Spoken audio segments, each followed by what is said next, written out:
Welcome back to Luigi's Mansion 3.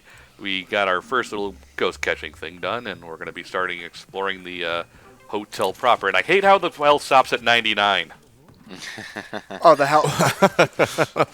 Why at 99? Just let it be 100.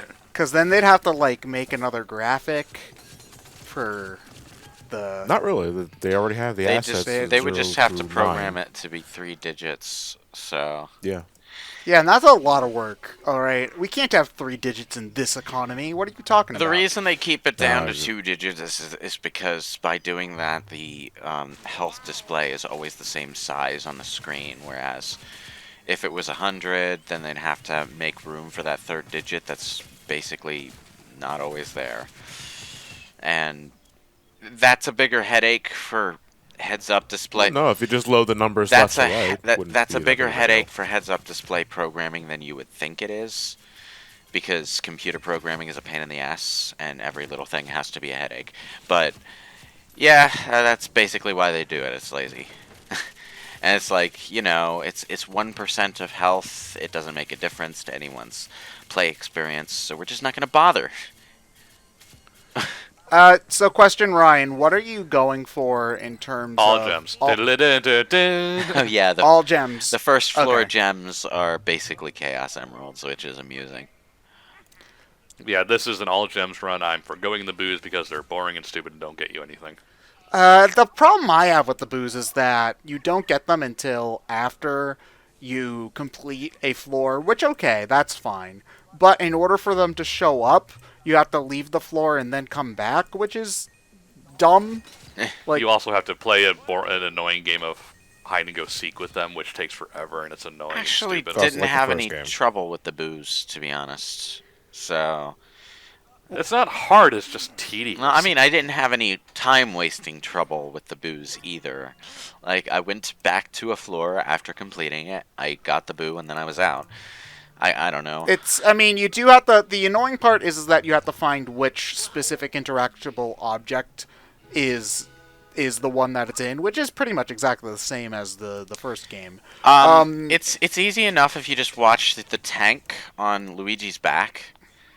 I found the tank wasn't as precise as it needed to be. it seemed One 20 thing that I precise to found that me. helped... One thing that I found that helped is if you take Luigi out of the tank, he himself will wobble around, and if you're right next to the thing you need to interact with, it's super obvious which one Well, it's supposed to be. here's the thing. So Luigi is strictly a When co-op you're then? right- Oh, no, No. it's part of the single player as well. When you're It's right a- next okay. to the object that you need to interact with, the goo in your tank will remain glowing without any discernible flashing.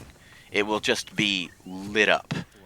And it is based on what object you are facing as well. So it is precise. It's just... It's a kind of precise that you have to figure out by looking at the graphics rather than a text box or whatever. So, The only thing is that, again, I wish you didn't have to leave the floor and then come back for the boo to spawn. that is a bit like, yeah, we need to reload this area.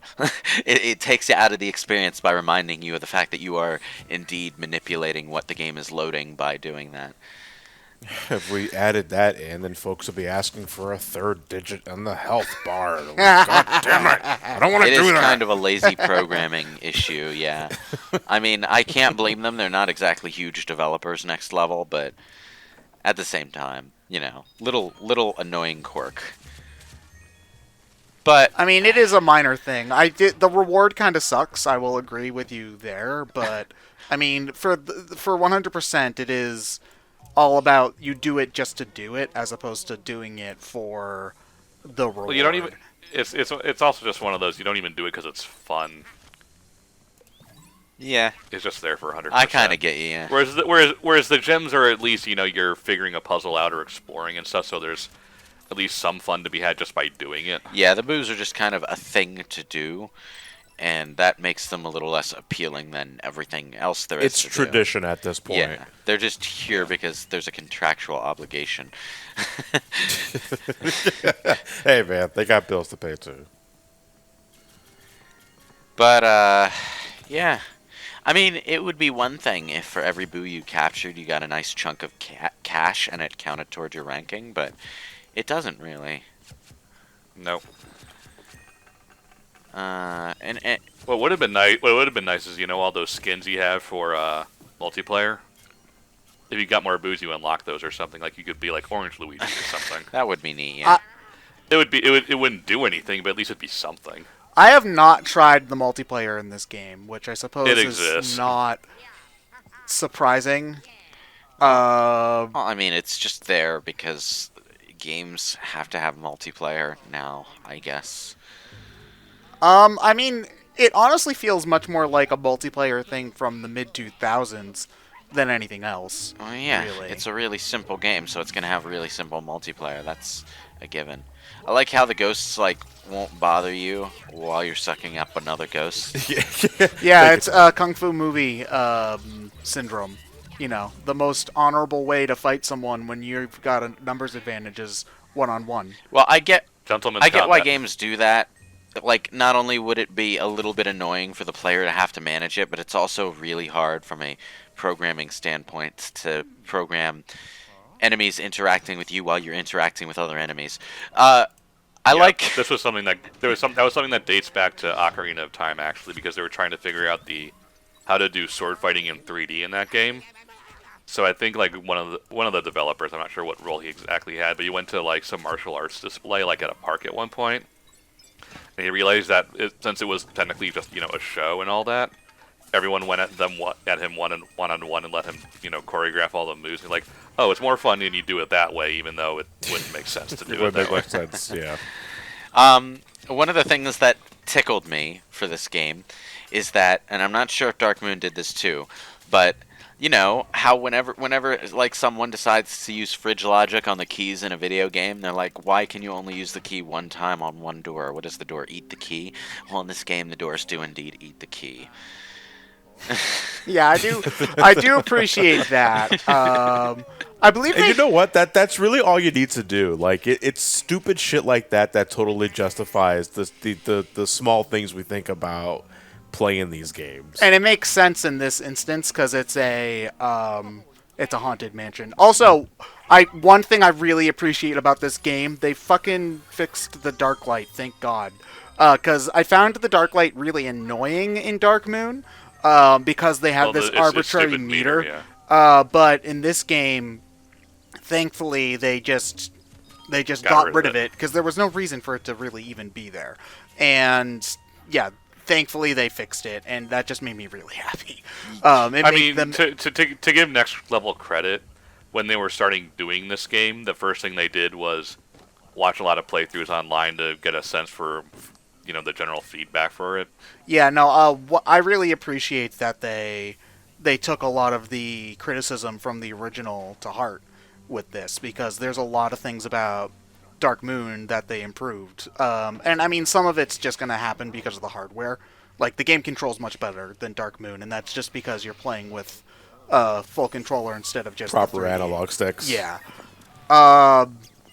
And another thing is the dark light. The dark light is definitely much better because there's no meter, which was really the only annoying thing. I don't know, man. You have you fucking dark light in a hotel. I'm hesitating God. just turning that light on. Oh, God. Look at all these spectral anomalies on the floor splattered and. How do you think My goodness, what's going on in the Toads' room? How do you think all the ghosts died? Death by Snoo Snoo. Oh, I was thinking more of an STI kind of thing, which is, I think, in some ways even more graphic. Now, I am horribly disappointed because Gadd did not glitch out at me at all during my run of this game. He didn't know how to walk down the stairs when I played it. He also often gets caught. I've seen a lot of videos of him getting caught on stuff and him just running in place as a result. Well, he's old. Come on. Okay, I am also very disturbed they went and actually animated his lips to match the Totaka noises. Yeah, well, hearing him go hoo hoo hoo yabba yabba hoo, and having the mouth movements match it is so weird. I'm glad I'm not the only one who thinks that. Charming, though. Oh yeah, no, it is super charming. The animation in this game is absolutely amazing. They could use all this animation technology and make a Mario CG cartoon with this stuff. Yeah, basically. And I feel like Nintendo's been really good with that kind of stuff. I mean, they've shown that they could do it, like ever since they did those Pikmin cartoons. Yeah, it's like, no, Luigi, you must let go of these feelings. Egad's kind of a dick in this game. Well, he's a dick in every game. One of the reasons that I think this game looks so good, though, is because of the limited size of the environments. Because Well, I mean that's gaming in general. yeah, I mean, like Super Mario Odyssey looks amazing until you realize like the New Donk City pedestrians that are like any sort of distance away from the camera are all moving at a lower frame rate than everything else, or little corner cutting graphics things than that. Why does Gadd look like he's straining himself just running? I was gonna say, it's like, what is that running animation? He looks like he looks like he's dragging a planet behind him as he runs. Listen, he doesn't get out of the lab much, okay? He does also have like separate animations for when you're sucking the vacuum in his direction At or him. blowing it in his direction. The journey inside his mind from Partners in Time is finally catching up to him. Also, you have to remember, Egad's got to be like at least 100 years old. His car is the one with the engine in the back of the car. Oh, jeez. Ugh. It's old man Egad and his jalopy. Why did anyone think to design a car like that? Well, it Because they made didn't sense, know because how to it- make one. No, it made sense at the time because the thought process was if you're moving forward and you crash, the last thing you want to get destroyed is the engine. Right. The So car let's could put the live en- another so let's day. put so let's put the engine in the back. So if you crash, it's not hurting the engine. But it just wound up not being efficient car design. Yep. What? Why not, though? Because the power from the engine goes to all the wheels, right? So does it matter, like, where on the car it is? I like to think that if your engine suddenly started smoking, you would immediately know if it was from the front as opposed to being Yeah. from the There's back. that. Oh, that's a good point, yeah. Also, you don't want the engine to be right next to the fuel tank in case all that heat gets to it. Well, then you could just put the fuel tank You in don't want front the if you fuel want tank to engine be what gets big. hit in a crash either.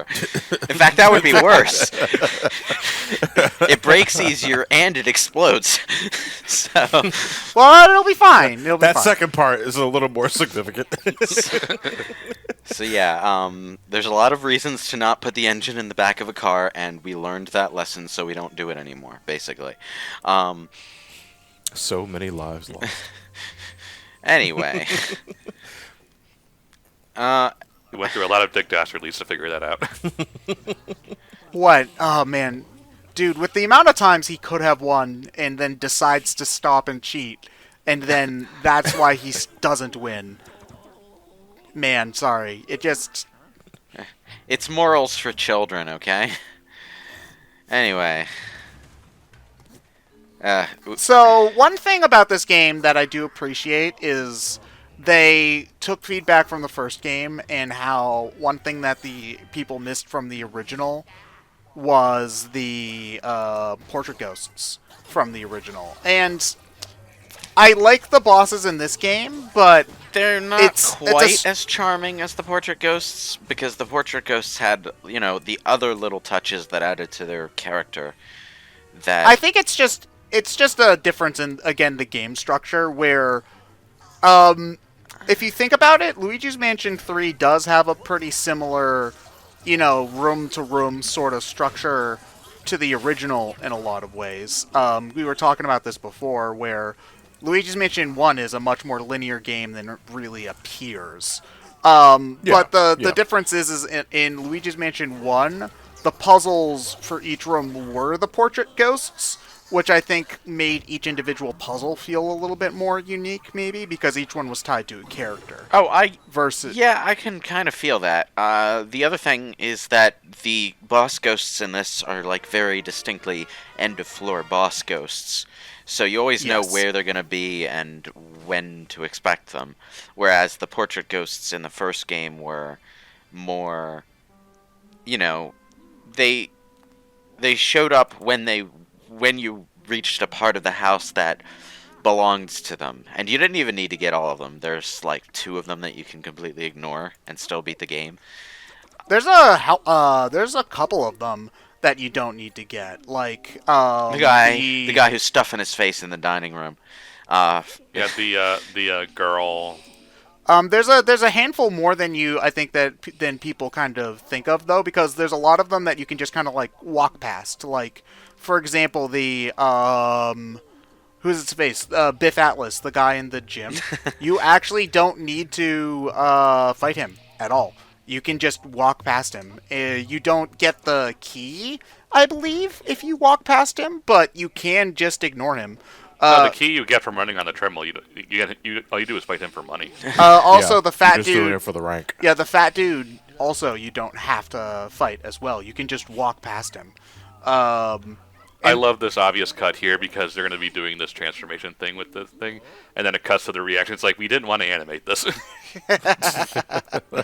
So it's like right about here. It's like, it's glowing. We don't want to animate this. Also, there's more comedy inherent in. There's more comedy inherent in Watching faces, watching something else off screen, and trying to Yeah. imagine what they're seeing based on their facial reactions. Yeah, I pretty just like much. to think it's like the photorealistic SpongeBob hand just comes and swiping the models.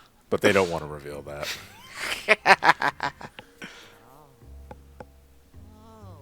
Oh, it's bigger on the inside.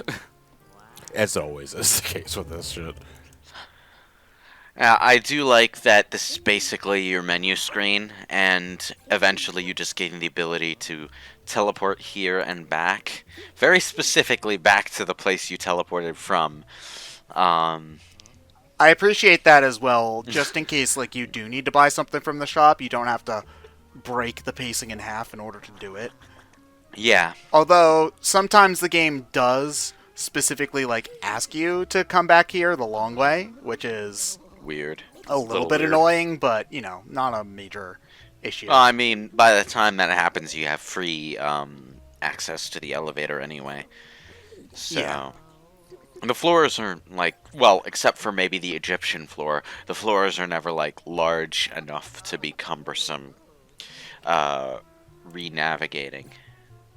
Yeah, that's one thing that I do like is that the floors themselves do have some sort of structure to them to make them individually feel somewhat organic. It's just some of the maybe as a whole, it doesn't quite get there, but like they're all laid out as like a floor in the hotel. It's not like strictly a straight line, and rooms connect to each other in ways that make sense and different things like that. Yeah. Which I also appreciate. Also, I believe they're playing the bumpa da da da for the lab theme, if I remember, which is one of the better tracks Yeah. from Luigi's Mansion 2. So I liked hearing it again. Well, it seems like a very, very smooth elevator-like version of the Gadd theme. Yeah. Yeah. It is. Oh, right now, well, but playing they right did now. the lab theme earlier. Yeah. Like this is music you hear when you're put on hold for a bill collection. I think they actually do play it in the elevator at certain points. Probably, yeah. Also, do we know where Tataka's theme is in this game? Oh my god. I did not know about the Virtual Boo. The power-ups that you can buy are also Virtual Boy cartridges. You know, the Game Boo color was endearing. This is just traumatizing. It's genius, is Not what it is. not a single kid got the reference. I think that's why they did it, because like the only people who know this are going to just stop the game right here and facepalm the moment they see it. Here, strap this onto your face. But I'm there's no surprised straps. Nintendo let them make fun of the Virtual Boy. It's the one thing they had that they let people make fun of because they know it was bad. Oh, that and Rob. I guess that makes sense. Well, no, Rob for some reason has like this quality that people like. Well, like it's it, because even though Rob- it wasn't good. Rob had an important effect on Nintendo's history in that even though the system itself was terrible and the games attached to it were equally terrible, as a marketing gimmick, it succeeded in saving Nintendo from the video game crash. Yeah, it got people to buy an NES, and before they realized that Rob sucked, they released Super Mario Brothers so that people actually had a different game to play on it. We will explore what our new Virtual Boo can do next time in Luigi's Mansion 3.